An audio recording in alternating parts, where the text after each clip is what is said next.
Oke, perkenalkan saya Ivan Salasagian dengan NIM 23055111018.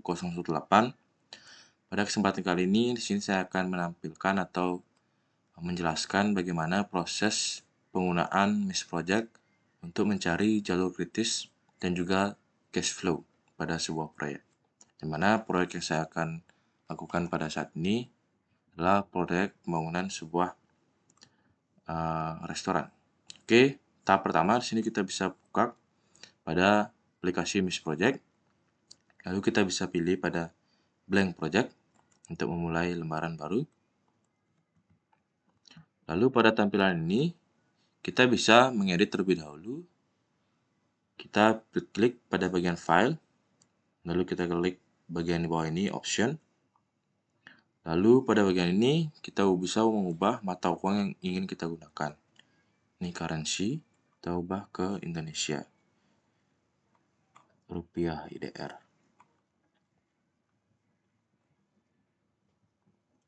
Oke, selanjutnya kita akan mengubah pada bagian schedule ini. Yang mana di sini kita akan mengubah pada bagian duration is entered in atau penjadwalan yang ingin kita gunakan. Di sini ada minute, hour, days, weeks, dan juga month. Pada proyek ini kita akan menggunakan hari. Oke, selanjutnya kita klik OK. Selanjutnya, di sini kita akan terlebih dahulu mengubah penjadwalan dari proyek yang akan kita gunakan. Kita klik pada bagian project, lalu kita klik pada project information. Pada bagian ini, start date atau tanggal dimulainya sebuah proyek, kita bisa buka. Pada proyek ini saya akan menggunakan pada tanggal 1 Desember. Oke, yang dimana proyek ini atau schedule from-nya project start date atau proyek menggunakan waktu mulainya. Kita bisa klik OK saja. Lalu di sini kita bisa mengubah pada bagian change working time-nya untuk mengubah susunan jam atau jadwal pekerjaannya. Oke, pada bagian exception ini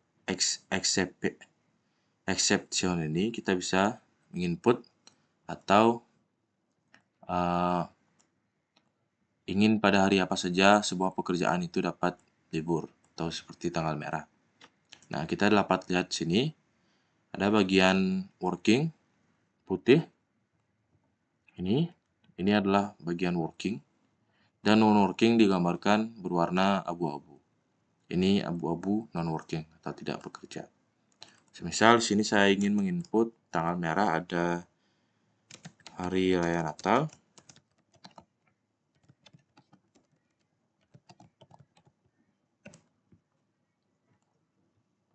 Kita gunakan pada tanggal 25 Desember dan juga tahun baru.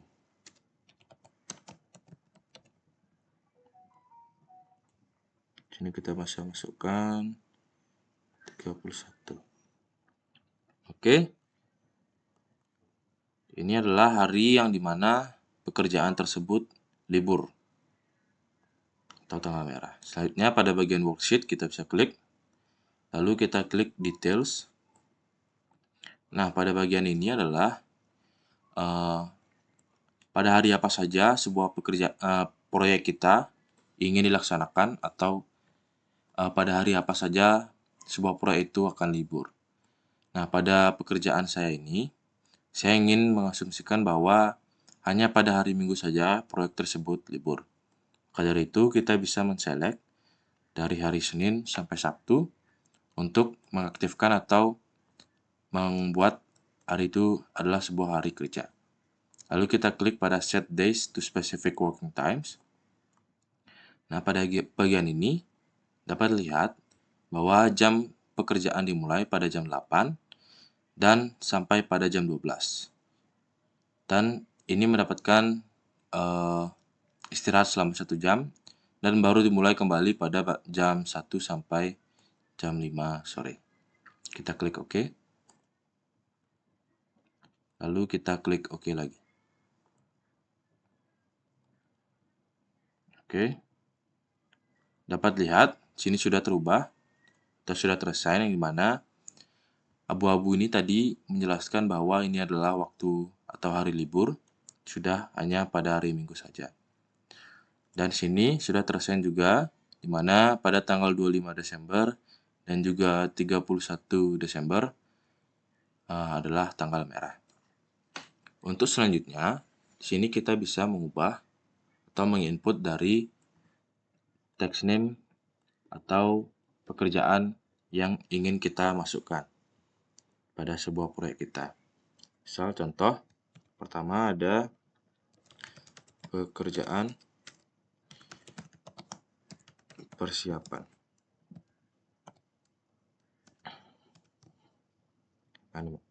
Pekerjaan persiapan ada pekerjaan pembersih lapangan, pengukuran dan pemasangan.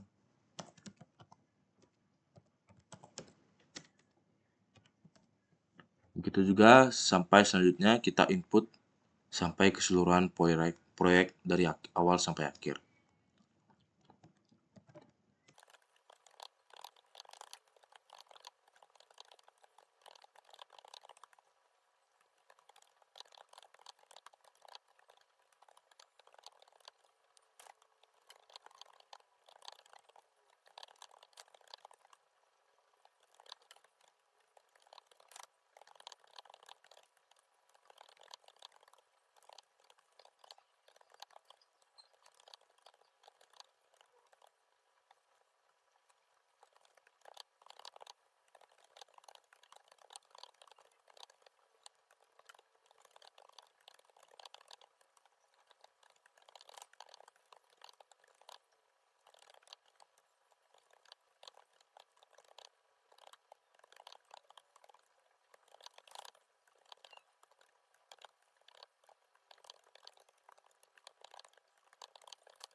Oke, pada pekerjaan terakhir ada pekerjaan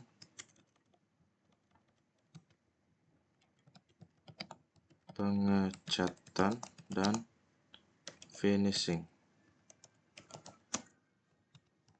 Ada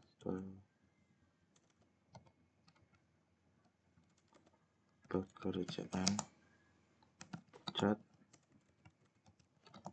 dinding, pekerjaan cat kusin pintu dan jendela. Ada pekerjaan cat daun pintu dan cat list lamp. Dan yang terakhir ada pekerjaan finishing. Oke, jika semua sudah terinput seperti ini text name-nya, di mana sini ada pekerjaan persiapan, pekerjaan tanah dan pondasi, ada pekerjaan struktur, ada pekerjaan dinding dan plesteran, ada pekerjaan lantai, dan ada pekerjaan atap dan pondasi dan plafon, ada pekerjaan kusin, ada pekerjaan MEP, dan terakhir ada pekerjaan pengecatan dan finishing. Setelah itu, sini kita bisa menginput masing-masing durasi atau waktu pengerjaan dari masing-masing setiap pekerjaan. Misal pada pekerjaan pembersihan lapangan, durasi yang saya gunakan adalah 3 hari, pengukuran bau plank selama 1 hari, galian tanah pondasi menerus selama 4 hari, galian tanah pondasi tapak selama 4 hari, urugan kembali bekas galian 2 hari, urugan pasir alas pondasi menerus 2 hari, dan begitu juga sampai selanjutnya sampai pada pekerjaan akhir.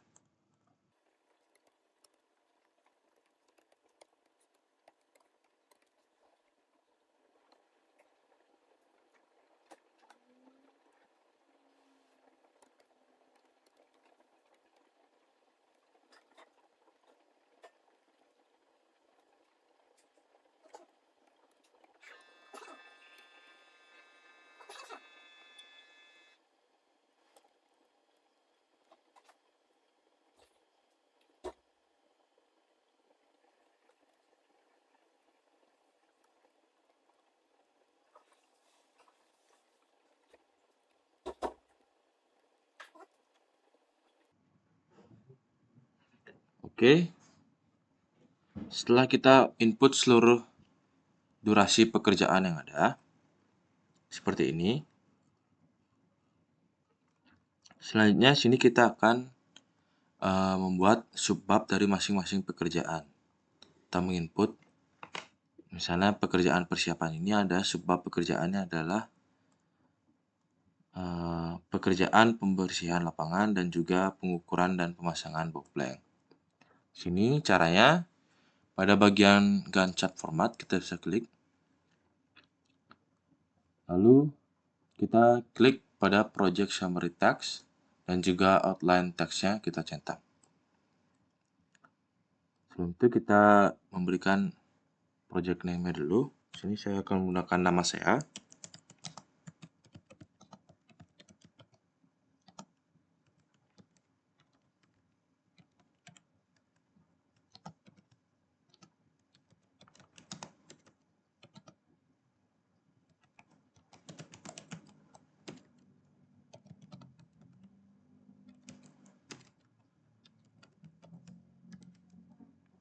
Lalu kita klik OK saja. Selanjutnya, sini kita akan, seperti yang saya katakan tadi, akan mengassign dari masing-masing subbab pengerjaan. Lalu di sini, pada contohnya pekerjaan persiapan, ada 2 subbab. Lalu kita bisa masukkan ke subbab dari pekerjaan persiapan. Caranya, kita bisa select, lalu kita bisa klik pada bagian indent text. Kita klik. Begitu juga pada pekerjaan pondasi dan tanah.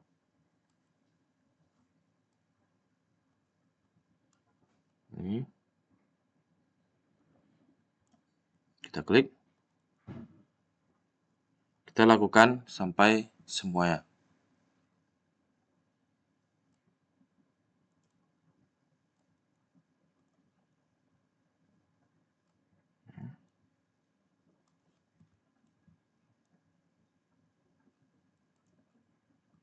Lalu ada pekerjaan lantai.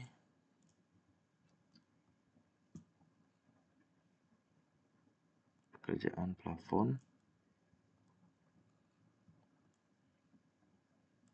Kusen. MEP.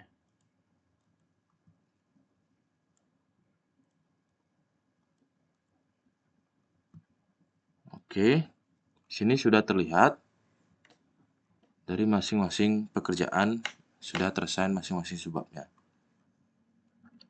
Selanjutnya, di sini kita akan mengubah dari text mode ini. Masih ada beberapa pekerjaan yang menggunakan text mode manual. Maka dari itu, kita bisa mengubah text mode manual tersebut ke auto schedule. Kita bisa klik pada text mode. lalu kita mengubah menjadi auto schedule. Ini gunanya agar mempermudah kita saat masukkan predecessor agar langsung auto schedule. Selanjutnya, di sini kita akan menginput predecessor. Seperti yang kita ketahui, di sini ada 4 ketergantungan atau predecessor yang kita bisa input ke dalam MIS project. Pertama itu ada finish to finish, finish to start, start to start, dan juga start to finish. Yang mana pada pekerjaan pembersihan lapangan kita buat di sini misalnya contoh predecessornya adalah pengukuran dan pemasangan boplang ini baru bisa dilakukan ketika pekerjaan pembersihan lapangan selesai. Maka dari itu, kita bisa input, kita klik saja 2 atau pada pekerjaan 2. Kita klik 2, di mana ini mengartikan 2 ini adalah finish to start, karena bawaan dari MIS project sudah terassign seperti itu. Selanjutnya pada pekerjaan galian tanah dan pondasi menerus, kita bisa klik, kita gunakan 3. Atau pekerjaan ini dapat dilakukan ketika pekerjaan dan pemasangan boplang selesai. Galian tanah dan pondasi tapak. Ini saya gunakan 5 SS. Ini mengartikan bahwa pekerjaan galian tanah pondasi tapak dapat dilakukan secara bersamaan dengan galian tanah pondasi menerus. Dapat dilihat seperti ini. Selanjutnya 5, 6. Ini mengartikan bahwa urugan kembali bekas galian baru dapat dilaksanakan ketika pekerjaan 5 dan 6 baru selesai. Selanjutnya di sini ada 7 FF. Atau diartikan ini adalah pekerjaan 8 ini urugan pasir alas pondasi selesai secara bersamaan dengan urugan kembali bekas galian, atau ketika urugan kembali bekas galian selesai, maka urugan pasir alas pondasi juga harus selesai. Dan begitu seterusnya, kita akan input terlebih dahulu predecessornya.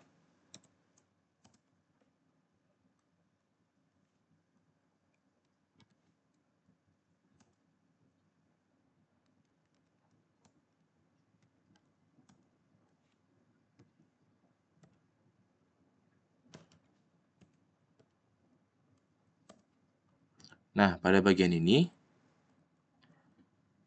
saya menginput 14 start to start plus 3 day. Atau ini mengartikan bahwa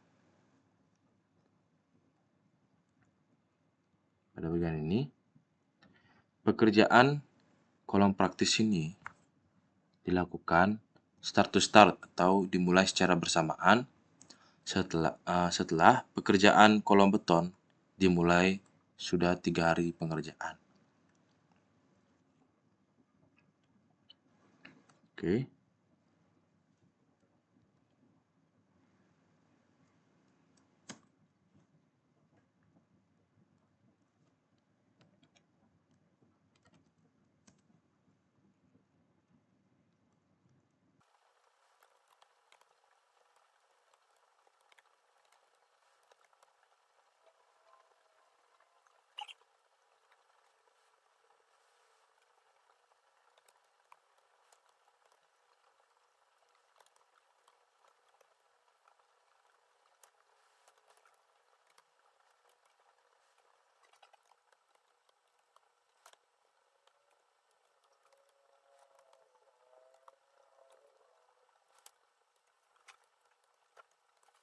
Oke, setelah selesai menginput seluruh dari predecessor atau keterhubungan dari masing-masing pekerjaan, kita dapat melihat di bagian kanan ini sudah terinput bagaimana keterhubungan dari masing-masing setiap pekerjaan. Seperti ini.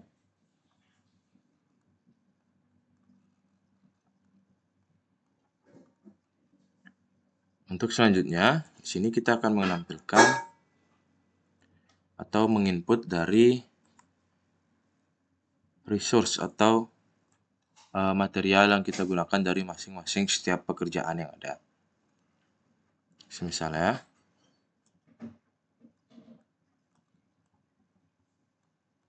sebelum dari itu kita harus menginput terlebih dahulu material apa saja yang ada dari proyek kita. Caranya, pada bagian ini, Gantt chart ini kita bisa klik, lalu kita bisa pilih pada resource sheets. Oke, sini kita bisa menginput resource apa saja yang ada. Misalnya saya buat contoh mandor, kepala tukang pekerja. Juga misalnya contoh saya menginput material air. Nah, pada tipe ini kita ketahui bahwa mandor kepala tukang pekerja, sini adalah tipenya work atau kerja. Dan air ini kita bisa ubah tipenya menjadi material.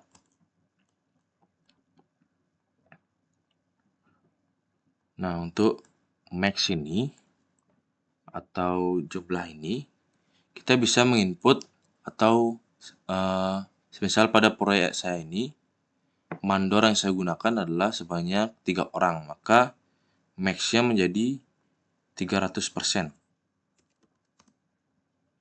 Untuk kepala tukangnya di sini saya menggunakan 5 orang menjadi 500%. Untuk tukangnya saya menggunakan 10 orang. Itu juga dengan pekerjanya saya menggunakan 10 orang. Nah, pada bagian standar rate ini kita bisa masukkan harga sesuai dengan ASP yang kita miliki. Misal mandor saya gunakan 150.000.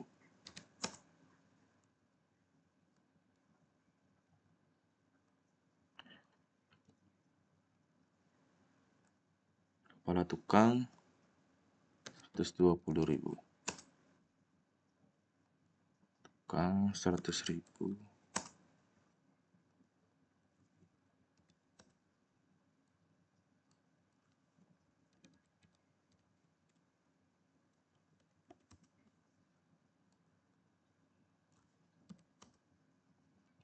Nah, untuk material misalnya air kita input misalnya 800 perak. Nah, untuk overhead ini adalah bayaran yang kita berikan ketika mereka bekerja lembur. Misalnya kita berikan jadi 170.000 untuk overhead cost-nya.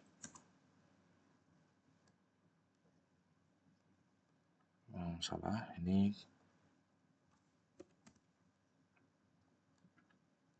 jadi 150.000 overhead cost-nya. Ini menjadi 120.000. 120.000. Kita input seluruhnya sampai seluruh material yang kita akan gunakan pada proyek tersebut sudah tersedia di sini. Kebetulan di sini saya sudah memiliki data material apa saja yang akan saya gunakan. Pada dari itu saya akan menggunakan Excel yang sudah saya olah. Nah, di sini saya akan mengkopinya.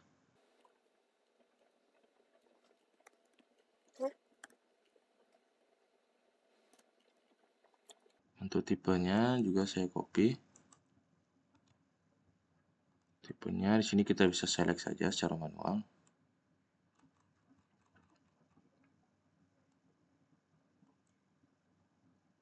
Lalu kita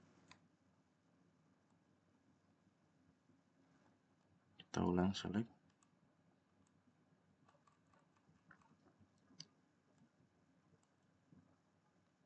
Lalu kita gunakan ini untuk fill down agar semua jadi sama.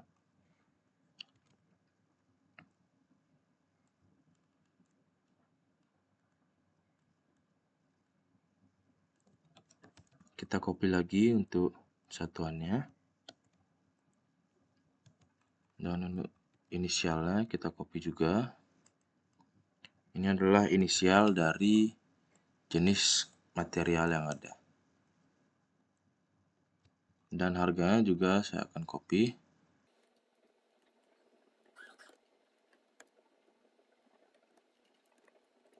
Oke, di sini ada sedikit perubahan ya.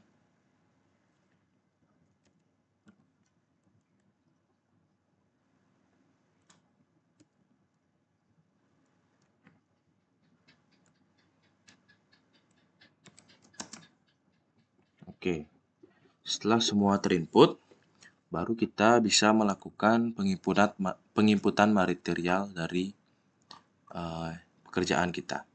Kita kembali lagi, kita klik pada bagian ini, kita klik Gantt chart. Oke. Lalu pada bagian resource name-nya, misal pada pekerjaan pembersihan lapangan, kita bisa memasukkan apa saja yang akan kita gunakan. Misal sini saya menggunakan mandor, kepala tukang pekerja. Kita enter. Nah, di sini sudah tampil, sudah muncul ada material apa saja atau resource apa saja yang kita gunakan. Sini kita bisa cek juga. Sini sudah tercentang dari material yang sudah kita input tadi. Kita lakukan hal ini sampai seluruh resource-nya terisi dengan sampai akhir. Kebetulan sini juga saya sudah memiliki data dari resource masing-masing pekerjaan. Pada itu saya akan mengcopy data milik saya.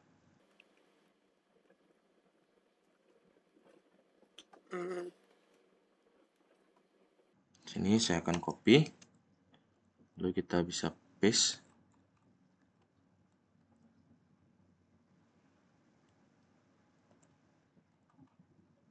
Oke. Sudah terlihat di sini, sudah terassign semua jenis masing-masing resource yang digunakan dari setiap pekerjaan. Oke. Jika sudah selesai dari resource tersebut, maka di sini misal kita ingin melihat atau menambahkan kolom baru, di sini kita juga bisa menginput cost dari masing-masing pekerjaannya. Di sini kita bisa klik atau ketik cost untuk melihatnya. Oke, di sini sudah terlihat bahwa pada pekerjaan pembersihan lapangan di sini menghabiskan 10 juta. Itu juga pada selanjutnya pada pekerjaan galian tanah pondasi menerus menghabiskan 2.560.000. Oke. Selanjutnya di sini kita akan melihat critical path atau garis kritikal dari proyek pekerjaan kita. Caranya pada bagian Gantt chart kita bisa klik, lalu kita bisa klik critical text. Nah, di sini sudah terlihat di mana warna merah tersebut adalah menggambarkan critical text, critical path dari pekerjaan kita. Dapat lihat. Dan yang berwarna biru ini merupakan dummy atau pekerjaan sampingan yang bukan merupakan pekerjaan utama atau critical path-nya.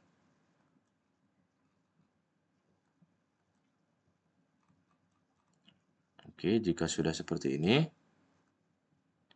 maka kita bisa melihat dari cash flow. Nah, untuk caranya, kita klik pada bagian report, pada bagian cost, kita klik, dan kita klik cash flow. Nah, karena masih tampilan seperti ini, kita bisa ubah.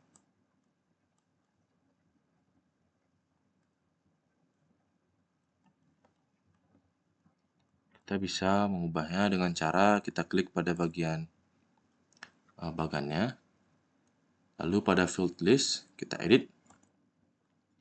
Pada unitnya kita ubah menjadi, ini adalah tinjauan apa yang kita gunakan. Misalnya sini saya akan menggunakan days atau kita meninjau dari setiap hari pekerjaannya.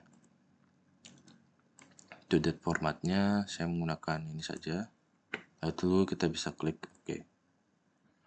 Nah, di sini sudah muncul cash flow ya, dan juga kurva S dari pekerjaan saya. Oke, di sini saya akan copy untuk melihat perbandingan dari harian dan juga mingguannya. Di sini kita edit. Ini kita ubah menjadi weeks untuk melihat dari progres mingguan. Oke, sini sudah terlihat. Dan sini adalah pengeluaran dari masing-masing setiap pekerjaannya. Di mana pada pekerjaan persiapan menggunakan biaya 12.400.000. Pada pekerjaan tanah dan pondasi mengeluarkan biaya 26.341.000. Dan pada pekerjaan struktur mengeluarkan biaya 119.503.000. Dan pada pekerjaan dinding dan plesteran menggunakan biaya 6.691.300. Pada pekerjaan lantai menghabiskan biaya 12.487.000. Pada pekerjaan atap dan plafon menghabiskan biaya 23.782.500. Pada pekerjaan kusin menghabiskan biaya 6.096.200. Pada pekerjaan MEP menghabiskan biaya 26.035.000. Pada pekerjaan pengecatan dan finishing menghabiskan biaya 6.967.000.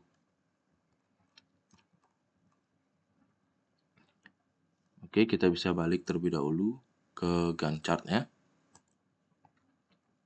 Nah, pada proyek saya ini menghabiskan durasi selama 104 hari. Dengan total cost yang ada adalah 240.333 juta.